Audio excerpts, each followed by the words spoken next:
Welcome back to the podcast. I'm your host, Jeremy Miller. Every week, I chat with fascinating people from all walks of life in order to bring you knowledge, inspiration, and insight. If you enjoy the show, you can support it by subscribing, leaving a review, and sharing it with a friend. This is the Jeremy Miller Podcast.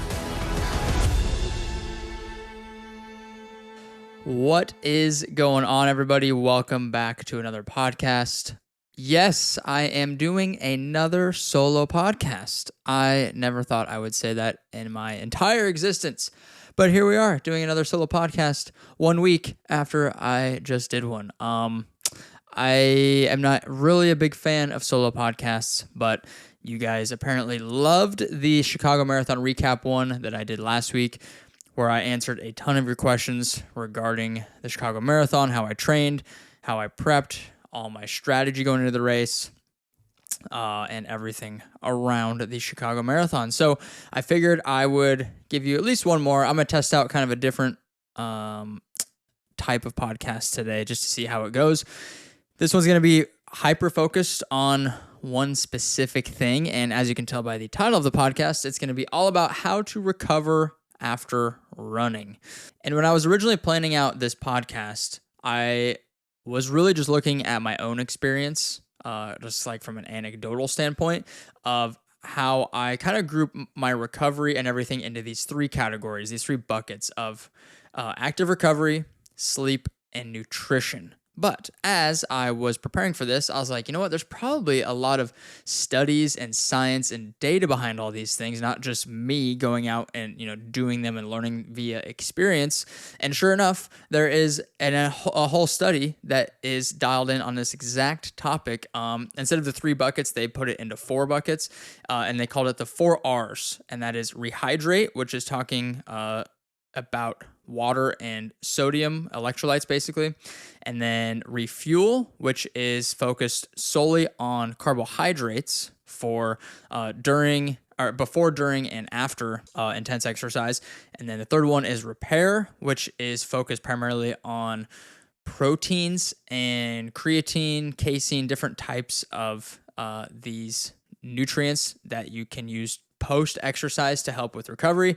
And then the fourth one is Rest, such as they talked mostly about sleep in this study, but I'm going to add a whole bunch of other things such as like active recovery and some other kind of hacks and things that I have found worked for me to help recover after a race. But all that being said, we're going to dive into this study that I went through. I want to make it known, obviously, that I am not a scientist. I'm not a doctor. I have no certificates in the field of sports or medicine or anything like this. I am just a guy who loves to run. I've been doing it for 5 years. I love to lift. I love nutrition. I love learning about all this stuff. And I like to go out and practice it and experiment and learn things on my own. But I don't have degrees or any of this stuff. So everything I say here, take it with a grain of salt. I am essentially just relaying this information from this study that I found. I will obviously link the study in the description of this podcast so you can go and check it out for yourself. But again, I'm going to kind of summarize everything in this study for you because I found it so interesting, and not only interesting, but reassuring to myself, because these are things that I have basically learned and developed through my own experience of running for 5 years, doing 5 marathons, doing ultra marathons, all these different things, and trying to learn as much as I can on my own. So it's very reassuring that there's actually science and data behind all these things, and I'm just not full of crap trying to, spread all this information with no basis on it. So all that being said, let's dive into this thing, and we'll kind of go through these 4 R's on how to recover after running. And then also one other thing is at the end of this podcast, I'll kind of give you guys a little update just in my own personal world of what I have coming up as far as races and other running type events. So that'll be at the end of the podcast. All right, the first R of the 4 R's is Rehydrate, and this is focused primarily on water and electrolytes for the replenishment of those sources and micronutrients when you're exercising. And what they recommend in this study is that you should replenish after a workout with 150% of the weight loss during the workout in liquids. And basically what this came out to is 3 cups of fluid water, hopefully, or they recommend water, obviously. 3 cups of fluid per pound of weight lost. So let's say you go out for an hour-long run, you lose 5 pounds of sweat. 5 pounds times 3 cups would be 15 cups of water. And with that water, they recommended a sodium concentration of 20 to 30 milliequivalent liters. I have no clue what the heck that means. I've never seen that unit of measurement before, and I tried to look it up, and I found out what it meant, but I still don't know how you would actually measure that. So if there is some scientist or medical school student or somebody on here who can tell me what the heck 20 to 30 milliequivalent liters of sodium would be, that would be very helpful, because I truly have no idea. So I'll let you guys take that information and do with it what you will. Again, I'm not a scientist. I'm just here to summarize this study. All that being said, again, to recap that, 150% of the weight you lost in liquids, replenish that right after the run with 20 to 30 milliequivalent sodium concentration. I don't know. That's you're good. You guys are gonna have to figure that one out on your own. I'm sorry.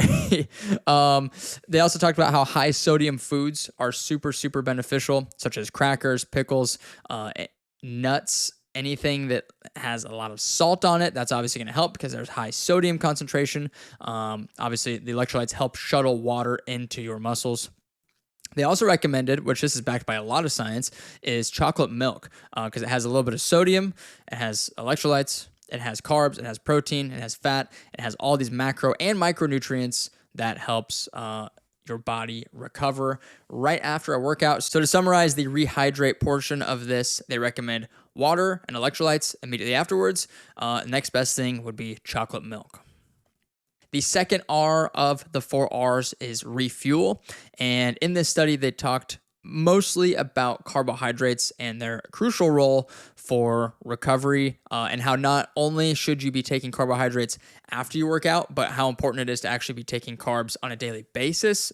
How having carbs kind of consistently loaded into your system, having those glycogen stores topped off, will help significantly for post-exercise. So yes, you need carbs after exercise, but not just after, but also before and during. All of that will help speed up recovery and reduce muscle soreness and reduce strength loss following an intense exercise. So some of the numbers that they recommended is if you exercise for 2 to 3 hours per day, they recommend about 5 to 8 grams per kilogram of body weight. If you exercise 3 to 6 hours per day, who the heck is exercising that much? 8 to 10 grams per kilogram of body weight. And this one is probably the most important one, is if you exercise for 6+ hours per day, or, this is the important part, you are preparing for a high-intensity competition, such as a race or an event or a sport game or something like that, then they recommend 10 to 12 grams of carbs per kilogram of body weight. And one simple rule of thumb I like to do, I guess it's not a rule of thumb, it's a calculator that I use. I put it in the last podcast, and this is from Featherstone Nutrition. I'll put the link in the description of this too, but it's a carb loading calculator for marathons and half marathons. I think she has it on there for like Ironmans and stuff too, but any type of endurance event, you put in your height, your weight, your age, and then your goal time, and then it will give you a number for how many grams of carbs you should be taking per day. Typically for a marathon or anything longer than that, it's going to be a 3-day carb load. If it is less than that, typically just a 1 to 2 day carb load. But I'll put the link of that in the description here. And one thing that it also talked about was, again, the importance of carbs post-exercise.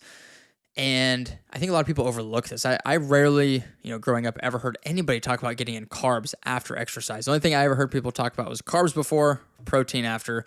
But because you are depleting your glycogen stores, you're using all of those carb stores during exercise.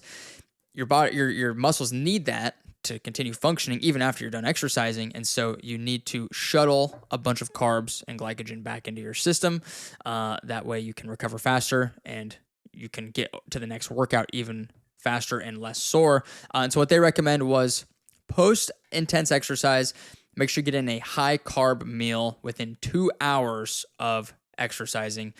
So that is the refuel portion of this and the importance of carbs. Again, I just want to reiterate, because I had never heard anybody talk about it, was you need to have carbs post-exercise. Don't forget about carbs after the exercise. The third R is repair, and this was focused primarily on protein, but they also hit on creatine, antioxidants, anti-inflammatory, BCAAs, and one really interesting thing I'll talk about here in a sec is casein protein for benefiting sleep. But what they recommended for protein post-exercise was 0.5 grams of protein per kilogram of body weight. And that's immediately after exercise. I think they said within 2 to 4 hours. They also added in there that an easier, like kind of one-size-fits-all metric to follow for protein is just 40 grams of absolute protein. So just, if you don't want to do the math of 0.5 times however many kilos I weigh, just do 40 grams of protein. Just get that in after each exercise, and that will, based on science, help with recovery and muscle soreness and continue building up that strength and helping your muscles come back better and stronger. They also talked about the importance of creatine. I take creatine every single day. I hope that you do. If not, I would highly recommend you start taking creatine every single day. And the thing with creatine, a lot of people ask me, like, do you need to cycle on or off? Should you take it if you're a runner? And the answer is you don't need to cycle on and off, first of all. And yes, if you're a runner, you should definitely take creatine. Creatine is the #1 most studied supplement of all time. There are tons and tons of studies on creatine. It's truly one of the best, cheapest, and simplest supplements, in my opinion. Everybody asks me where I get mine from. Honestly, I just go to GNC and like whatever they have on sale, whatever the cheapest one is. Because again, as long as you're getting it from a reputable brand, and not somebody like making it in their basement. Most creatine, in my opinion, is pretty much all the same. It's such a simple, straightforward substance. And again, somebody could change my mind on this. This is just my personal opinion and from what I know. But as long as you're getting your creatine from anything decent, like at GNC or Vitamin Shop or some supplement company that has a good reputation, you're going to be okay with it. But again, I would recommend creatine every single day for muscle recovery, better performance output. Helps a lot with like sprinting and like strength training especially. So highly recommend creatine. There's also a lot of brain benefits of creatine that there are much better resources than me to talk about this, but I do know there are lots of benefits for brain health from creatine, which is cool. And one of the other things that they talked about under the repair portion of this was antioxidants and anti-inflammatories. There's a lot of benefits for antioxidants and anti-inflammatories, but I think the timing of it, you have to be careful with the timing of it, especially during, like, say you're in the middle of your marathon prep. From my understanding and what this study is suggesting is that you don't want to become reliant upon antioxidants and anti-inflammatory by taking them immediately after your workouts, because when we exercise, our bodies become inflamed. It's a natural process. We have this oxidative stress happening. And when you introduce antioxidants or some anti-inflammatory externality, then it's going to block that process and your body's going to be able to fight it off much, much quicker, which can be good if your goal is to recover in a short period of time. But the other downside with that is that it can actually hinder your body's ability to create those physical adaptations. So it's like, take the cold plunge, for example. That's an anti-inflammatory because you get in the cold, all that really cold water makes everything shrink down. You lose that inflammation, which is great, but you have to be careful with the timing of it, because say you go for a run or an intense lift, you immediately hop into the cold plunge, you stop your body's natural inflammation, and your body basically becomes reliant over time to the cold exposure, because it's like, oh, well, I don't really need to make any physical adaptations post-exercise because I can just hop in this cold thing and it's going to get rid of the inflammation for me. So you have to be careful with that. There's actually some studies on that. Huberman talks about it all the time, especially with cold plunges, of you should wait at least 4 to 6 hours after intense exercise. Otherwise, you will lose not all, but a lot of your adaptations that you could have had through that exercise. And especially when it comes to marathon training and running, that's really the ultimate goal of the training, is to develop these physiological adaptations like lactate threshold, stronger muscles, more muscular endurance. And when you introduce these external things like antioxidants or anti-inflammatories all the time, then it stops that adaptation from occurring. So yes, antioxidants are good. Anti-inflammatories can be good, but you just have to make sure the timing of them is right. So again, there's a million different antioxidants and anti-inflammatories. So I would just, whatever you think you want to use or whatever, just maybe look up those specific things. There's more than likely a study or a recommended time of use for those. And this is the last point on antioxidants and anti-inflammatories is if your goal is to recover very quickly, say you have a really big workout today and you have another really big workout tomorrow or something, or say you're doing like a CrossFit event and you have like a really intense workout today and you have another one tomorrow, that's like a very short period of time you need to recover so you can come back fast, come back with a quick recovery. That's where you'd probably want to, just throw everything at it, like cold plunge, anti-inflammatory, antioxidants and stuff. So there are benefits of it. I think just be wary of the timing of things like that. The study also talked about BCAAs, branched chain amino acids, how these are very, very helpful for maintaining strength, reducing muscle damage after exercise. And then this, I thought, was one of the most interesting things in this study, was they recommended casein protein before sleep. They recommended taking 40 to 48 grams of casein protein approximately 30 minutes before sleeping. And this apparently has a very positive effect on improving your protein metabolism, as well as just improving your overall muscle recovery from exercise. And so I looked up, obviously, what are foods high in casein? And what do you know? We got milk on there. If you guys know me, you know I love my milk. So again, very reassured to my love of milk because of this study. So that's cool.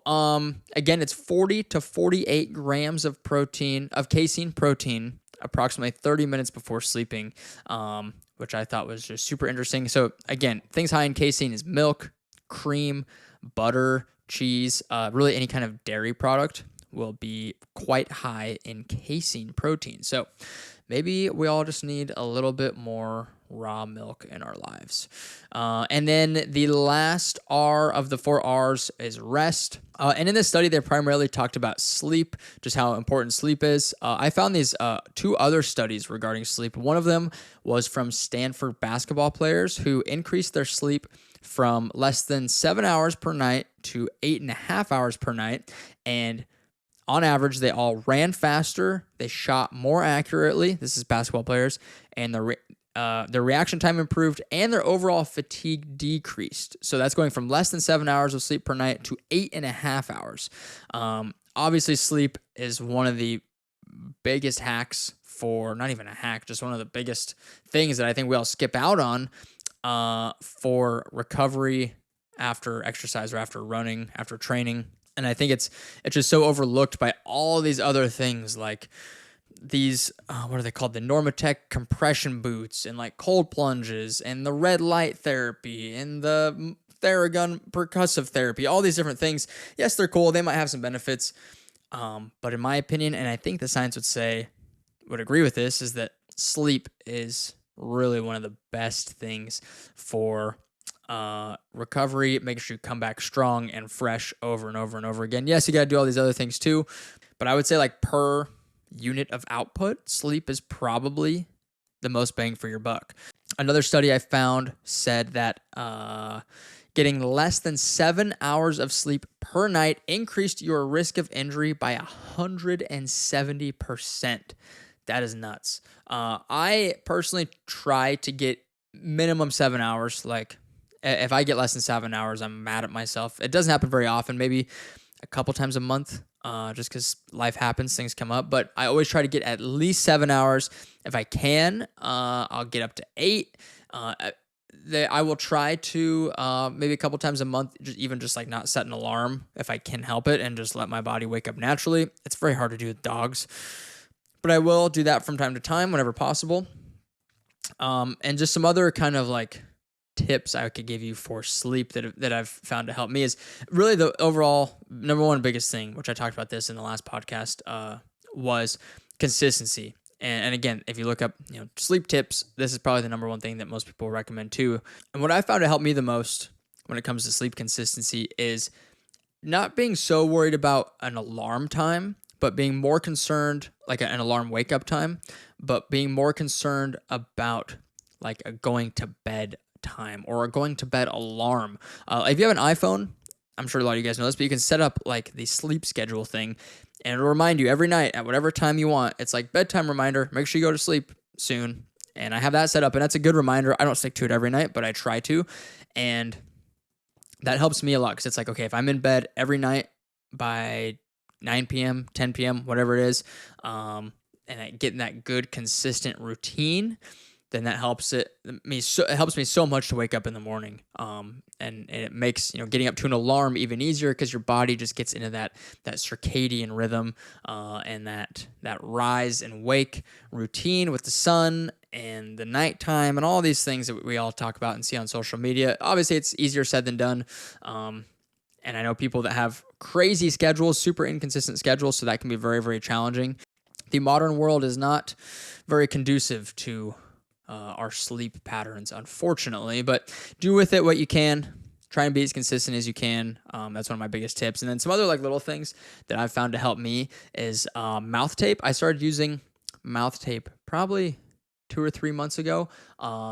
It's from this company called Dream Recovery, and at first I thought it was a gimmick. I'm like, you really expect me to put tape on my mouth while I sleep? But there's a book called Breathe by James Nestor.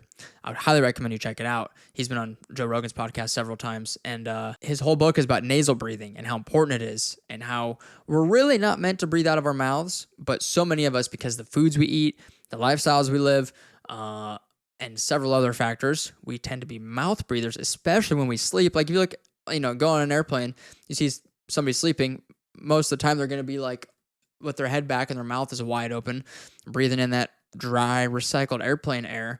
And it's just not good. And nasal breathing, there's a lot of studies and science on this too, but basically mouth tape helps a lot with nasal breathing, clearing up your passageways. And I will say, anecdotally, in my experience, ever since I started using it, I don't wake up in the middle of the night anymore.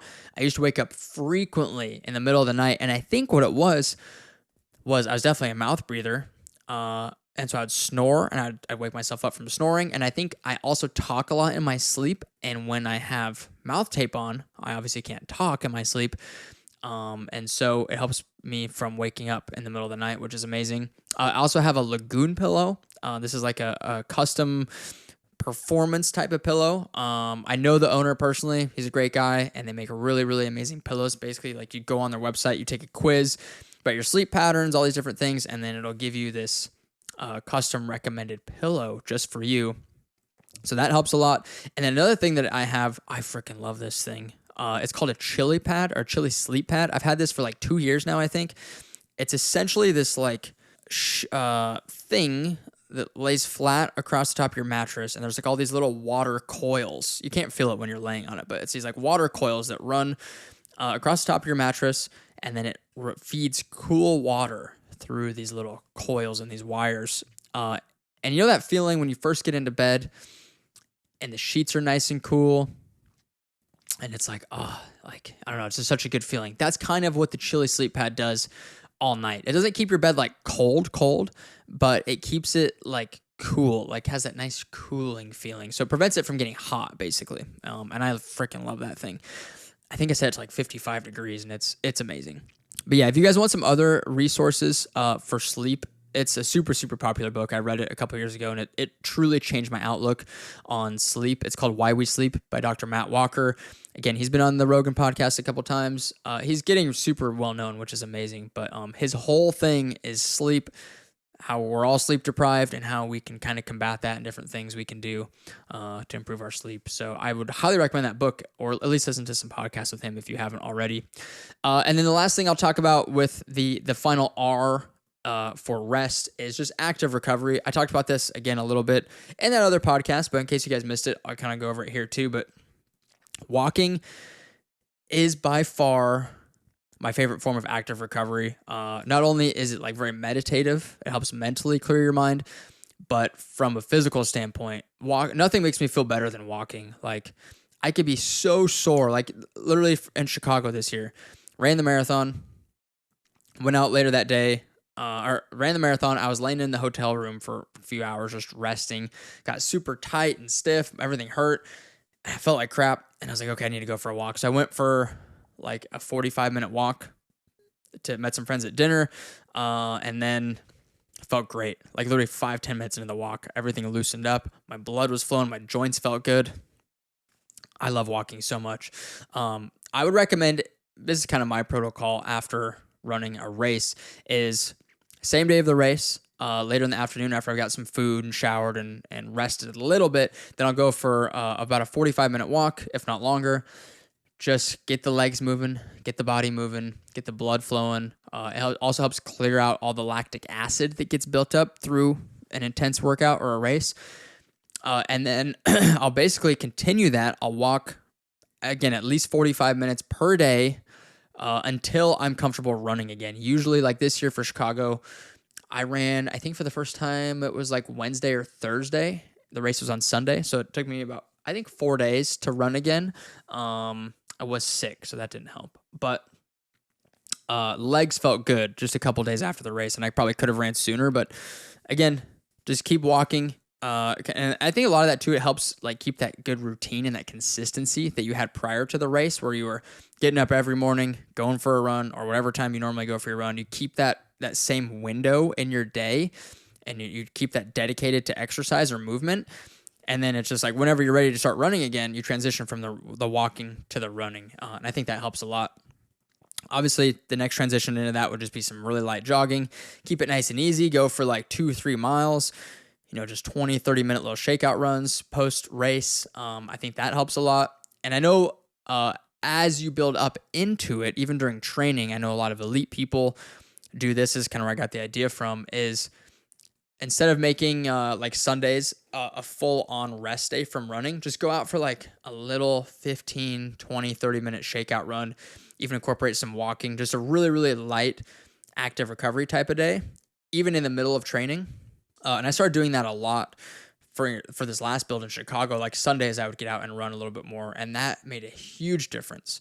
Same thing with like 2-a-days, and doing like a big workout in the morning, like a speed workout, and then later that evening or afternoon, go for like a 3 or 4 mile little shakeout run, just nice and easy. I felt like I was way less sore the next day by doing that. So again, I say it all the time: motion is lotion.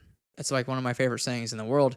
And it's so true, because the motion and the movement promotes circulation, promotes blood flow, clears out all that junk and like tissue out of our muscles that aren't supposed to be there, and gets your joints nice and lubricated. Motion is lotion, baby. You got to get the movement going. Other great things. I didn't really incorporate much of this, but I have it at other points in time, is like biking, swimming, the rowing machine, other great forms of like low impact cardio, again, with all the same purposes. Myofascial release, I would like to incorporate into active recovery, such as foam rolling, rolling out with a lacrosse ball, using percussive therapy like a Theragun or something. Those are all really, really great forms of active recovery. One of my other favorite things is the sauna and cold plunge. Again, being careful with the cold plunge, not to do it too soon after a workout. Make sure you give yourself like 4 to 6 hours. But that contrast therapy of sauna and cold plunge back and forth is so amazing. Bree and I did this when we were in Chicago. We went to this bathhouse the day after the race, and there's like salt baths and jet baths and all these different types of like hot tubs and steam rooms. And then they had cold plunges everywhere too. It was such a cool place. I'd highly recommend it. It's called Aire. It's like AIRE or RA, Air, however you say it. I don't know. But they had it in Chicago, and it was so cool. It's like this little underground, very moody, kind of like Middle Eastern sort of feel to it. It was really cool. I would highly recommend it. But basically for 90 minutes, we just cycled in and out of hot, cold, hot, cold, hot, cold. And I felt so good afterwards. Such a mental clarity comes from all that too. Yeah, I love the contrast of saunas and cold plunges. But that kind of wraps up the rest, the fourth R of the 4 R's. And just to kind of do a quick little recap for all those 4 R's, because I kind of threw a lot at you guys. Number 1, the first R is rehydrate, focusing on sodium and water, even throwing in some chocolate milk for after exercise. Refuel, focusing on carbohydrates post-exercise especially, but also having in daily carbs will help with the recovery after exercise. The third R, repair, focusing on protein, creatine, antioxidants, BCAAs, and then even incorporating some casein proteins within about 30 minutes before bed.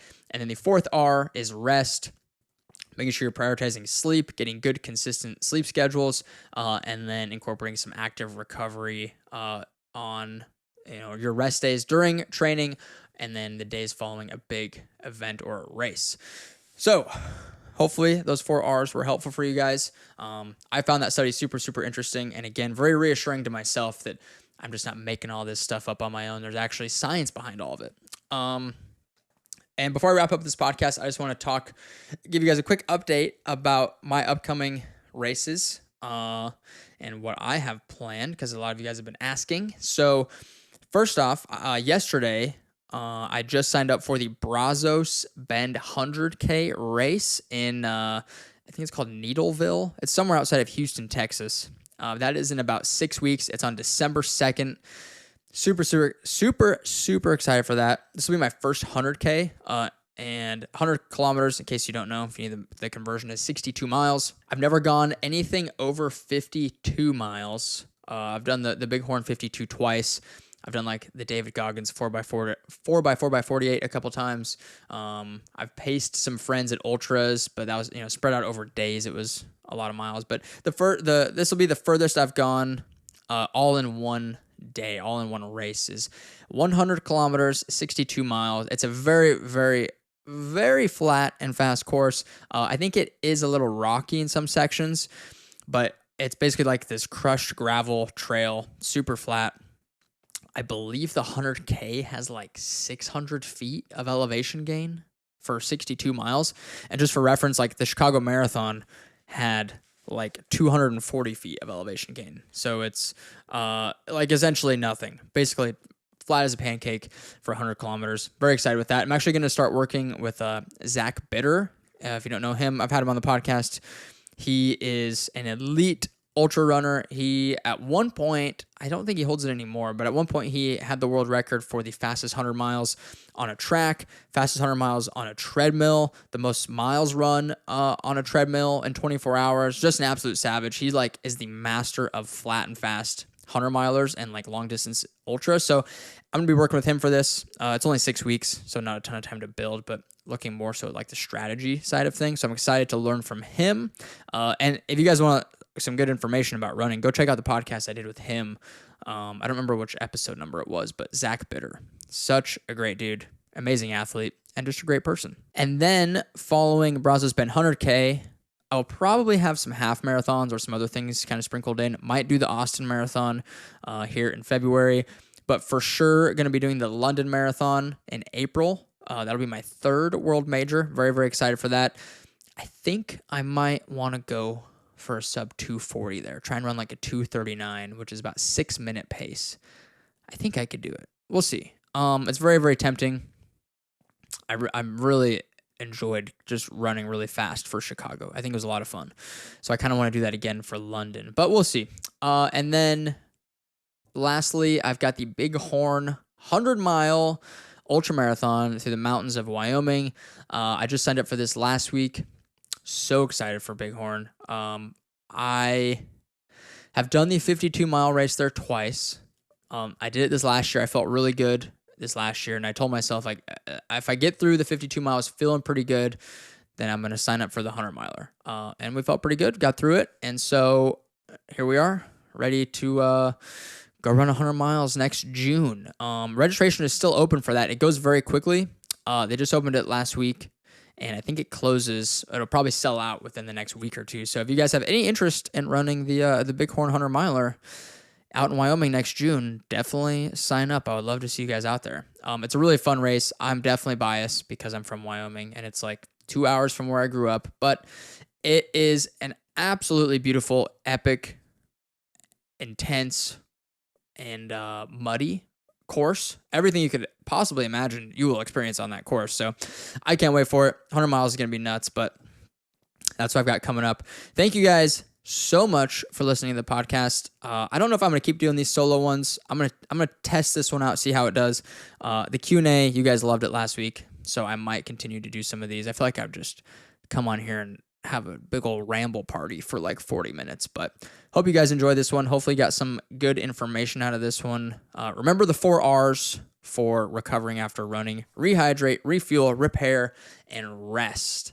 So thank you guys for tuning in, and we'll see you in the next episode. Thank you so much for tuning into the show. If you enjoyed this episode, please make sure to subscribe to the channel, leave a review, and share it with a friend. And thank you to our sponsors of this episode, 2Before Performance Nutrition. Use the code JMiller for $10 off your order at 2before.com, and you can feel the powerful benefits of New Zealand blackcurrant berries. We'll see you in the next one.